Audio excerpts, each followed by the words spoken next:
Bonjour à toutes et à tous, mon nom est François Parlant et aujourd'hui j'ai le plaisir de corriger avec vous le petit exercice créer un formulaire, un user form, qui permette d'afficher ou de masquer toutes les feuilles qui commencent par certains caractères ou qui finissent par certains caractères. C'est parti! Étape 1, on pense à enregistrer le fichier non pas au format Excel normal, mais au format Excel prenant en charge les macros.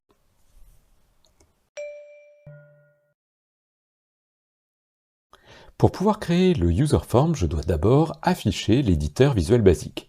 Cela se fait suivant votre clavier, soit avec Alt F11, soit avec Alt Fn F11. Dans mon cas, c'est Alt Fn F11. Cela m'ouvre l'éditeur Visual Basic, qui pour l'instant est vide, et maintenant, je vais aller dans Insertion et cliquer sur User Form pour ajouter mon utilisateur, mon questionnaire, mon formulaire d'utilisation. Maintenant, je vais pouvoir ajouter les éléments, les contrôles qui m'intéressent. Souvenez-vous, on l'avait déjà fait dans la séance précédente, je peux prendre l'intitulé que je vais mettre en haut, c'est là que je vais donner les consignes à mon utilisateur. Ensuite, j'aimerais bien qu'il y ait un endroit où l'utilisateur va pouvoir mettre les caractères qui sont à rechercher au début ou à la fin des feuilles. Ensuite, il faudrait que j'ai une option pour lui dire « je prendrai au début des feuilles » ou « je le prendrai à la fin des feuilles ». On essaye d'aligner un petit peu nos éléments. Et maintenant, il me faudrait des boutons. Je vais prendre 3 boutons. Un premier qui va consister à annuler les éléments. Alors je vais l'étendre un tout petit peu pour voir le numéro. Ensuite, je vais faire un deuxième bouton qui va nous servir à tout simplement masquer les feuilles. Hop, j'espère, oui, on l'a en entier. Et je vais faire le troisième, je vais peut-être pour cela agrandir un petit peu mon formulaire. Le troisième va consister à afficher les feuilles. Donc voilà, on a nos éléments, je vais les remettre à la bonne taille chacun, mais déjà on a la structure de notre outil. Je vais commencer par faire un clic puis un autre clic à l'intérieur du bouton 1 et je vais marquer annuler. Pour le deuxième qui va servir à masquer les feuilles en fonction de leur nom, je vais l'appeler tout simplement masquer. Et l'autre, je vais l'appeler afficher. Nous avons maintenant donc nos 3 boutons. J'aimerais que la première option, ce soit tout ce qui commence par ces éléments.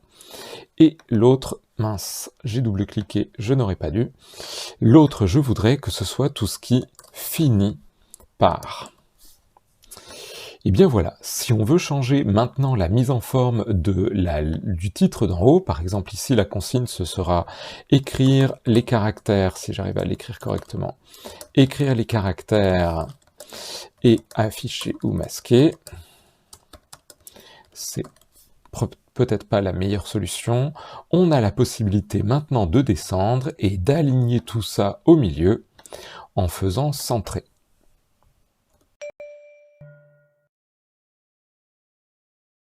Maintenant, occupons-nous du premier bouton. Je vais faire un clic droit sur le bouton annuler. Je vais descendre jusqu'à code de manière à pouvoir dire qu'est-ce qu'il se passe lorsqu'on clique. Ici, c'est l'opération clic par défaut. Quand on clique sur quel bouton? Sur le bouton Command Button 1, qui est celui que j'ai nommé annuler.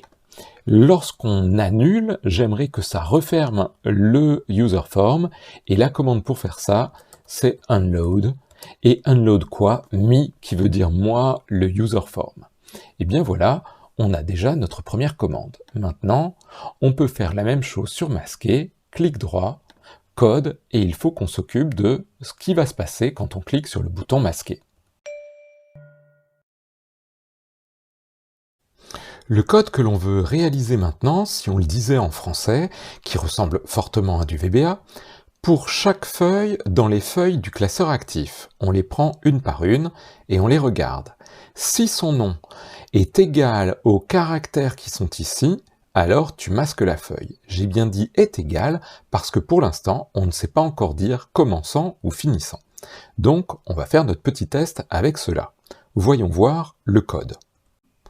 En anglais, pour chaque feuille se dira for each sheet. Dans les feuilles du classeur actif, in active workbook, attention, les feuilles du, le du c'est souvent un dot, un de, et je prends les feuilles sheets avec un S. On sait qu'une boucle for se termine toujours par next, donc du coup, je le mets à la fin, comme ça je serai sûr de ne pas l'oublier. Et maintenant, on aimerait dire si le nom de cette feuille est égal à ce qui est écrit dans la petite boîte qui est là, cette petite boîte qui s'appelle textbox1, alors on la masque. Si, ça se dit if, le nom de la feuille, encore un de ou un du, sheet.name, est égal à textbox1. Attention, quelle partie de la textbox nous intéresse? Le contenu ça se dit value. Alors, then, qu'est-ce qu'on fait si jamais le nom est inscrit dans la boîte? On masque la feuille. Sheet.visible est égal à false. Attention, terminons bien notre if and if. N'hésitez pas à utiliser la touche Tab, celle qui est à côté du A avec les deux petites flèches, pour éloigner chacune des lignes et bien voir le début et la fin sur chaque colonne. Ça vous permet de mieux vous y retrouver.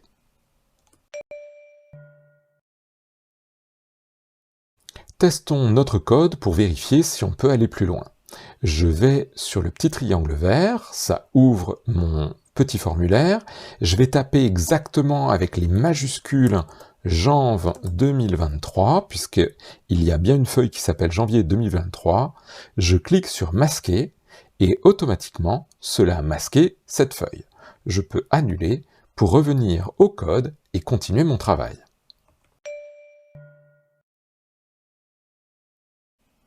Les deux formules qui nous permettent d'avoir la droite et la gauche, donc qui vont nous permettre de dire est-ce que le nom de la feuille, ou plutôt la gauche du nom de la feuille correspond à ce qu'il y a dans la textbox value, ces deux formules, c'est des formules relativement simples.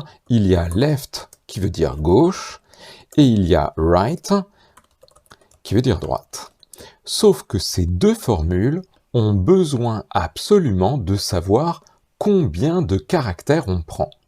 Il faut donc que je sache combien la personne a écrit de lettres ou de chiffres dans la textbox value. Je vous propose donc de créer une variable, c'est-à-dire un petit élément, un nouveau mot qui va contenir ce nombre de mots. C'est très important car en programmation, on a toujours besoin de déclarer des variables. Une variable se déclare avec dim, c'est-à-dire je vais créer un nouveau mot et je te donne les dimensions, le type de ce qu'il va y avoir dedans. Bon, on va l'appeler nbchar pour dire que c'est le nombre de caractères qu'il y a dans la textbox. Et je vais le déclarer en tant que quoi? Ben écoutez, qu'est-ce qu'il peut y avoir dans nbchar? Ça va pas être du texte puisque c'est un nombre de caractères, ça ne va pas être un nombre à virgule puisque le nombre de caractères c'est un nombre entier, donc on va le déclarer en tant que entier, et quand vous commencez à le taper, vous voyez, il y a integer qui veut dire nombre entier. Donc on a notre première variable. Maintenant, il faut qu'on dise ce à quoi ça va être égal. nbchar va être égal à la longueur, len, de ce qu'il y a écrit dans la textbox numéro 1. Je prends la textbox numéro 1, je prends sa valeur, et bien maintenant, j'ai créé un nouveau mot qui s'appelle nbchar, qui ne peut contenir que des nombres entiers, et qui est égal à quoi? La longueur du texte qui a été écrit dans la textbox 1. Maintenant, si je prends en partant de la gauche, left, le nom de la feuille, et que je coupe pour ne prendre qu'un certain nombre de caractères, exactement le même nombre qu'il y en a dans la textbox, je peux comparer la textbox et cet élément-là. S'ils sont égaux, ça veut dire que je vais masquer la feuille. Testons notre code. Si par exemple je tape juste un F, je voudrais que cela masque toutes les feuilles qui commencent par un F. Si je mets FA, ça devrait masquer seulement ces deux-là qui commencent par FA. Je clique sur masquer. En un instant, les deux feuilles ont bien été masquées. Cela fonctionne très bien. Vous aurez remarqué que si on écrit « janve » avec un J majuscule alors que dans les feuilles c'est écrit avec un J minuscule, cela ne va pas fonctionner. Si vous voulez que cela marche, peu importe majuscule et minuscule, il faudrait que quand on compare le nom de la feuille et ce qui est écrit dans la textbox, on ait tout de la même police. Alors par exemple, mettons tout en majuscule, et comme ça, peu importe la manière dont on l'aura écrit réellement, cela fonctionnera. Pour mettre en majuscule, on a une formule qui s'appelle UCase, qui vient de l'anglais uppercase. Attention, pensez bien à refermer le UCase derrière le sheet name. Donc, on va comparer un truc mis en majuscule avec quoi? Avec une mise en majuscule de ce qui est dans la textbox également. Comme ça, maintenant, cela fonctionnera, peu importe la manière dont vous l'avez écrit.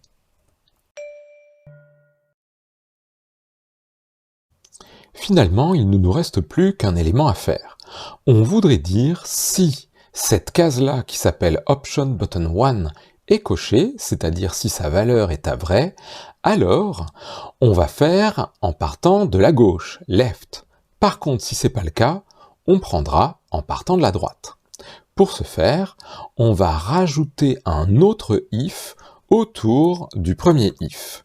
Si j'étais vous, je pourrais donc mettre ici Option Button 1 Value. Si la valeur du bouton 1 est à vrai, alors on fait tout ça. Hop, et d'ailleurs, on pourrait même le décaler, ce serait propre. Sinon, else, je colle à nouveau le même texte, par contre, j'ai quelque chose à changer. Attention, ici, il me manque un end if quelque part. Tac, end if. Qu'est-ce que je dois changer pour que cela fonctionne? Au lieu de prendre left, je dois prendre right. Je partirai de la droite.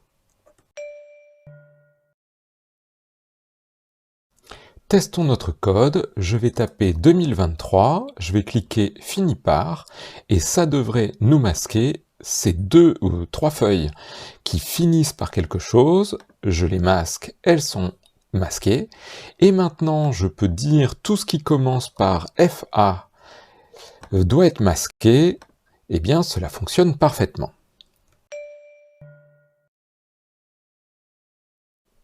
Nous n'allons vraiment pas nous fouler dans cette dernière étape, on va prendre l'ensemble du code, je le copie, je vais aller dans mon user form et je vais faire un clic droit sur le dernier bouton, afficher, on va créer sa petite fonction et on va coller la même chose. Qu'est-ce qu'il faut changer pour qu'au lieu de masquer les feuilles, ça les affiche?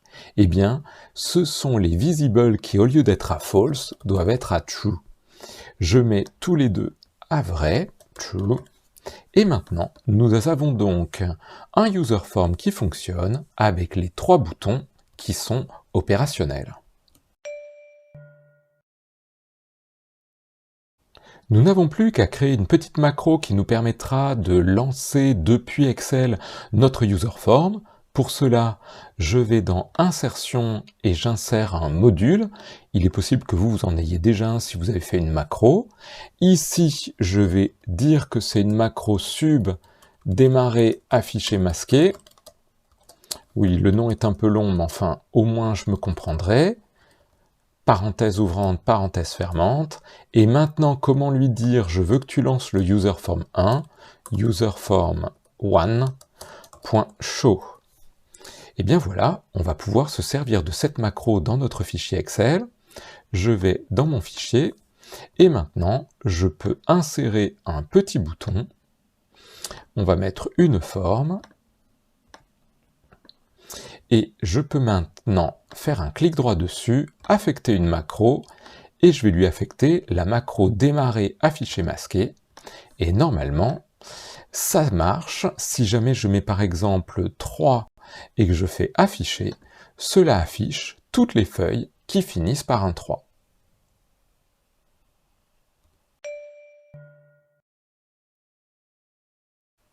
Voilà, je vous laisse méditer cette petite énigme, mais pourquoi est-ce que ça a bien affiché les feuilles qui finissent par 3 alors qu'on n'a pas coché la case finir par? Vous verrez, c'est logique. Bref, j'espère que cette petite correction vous a plu. Bonne continuation, à bientôt, au revoir.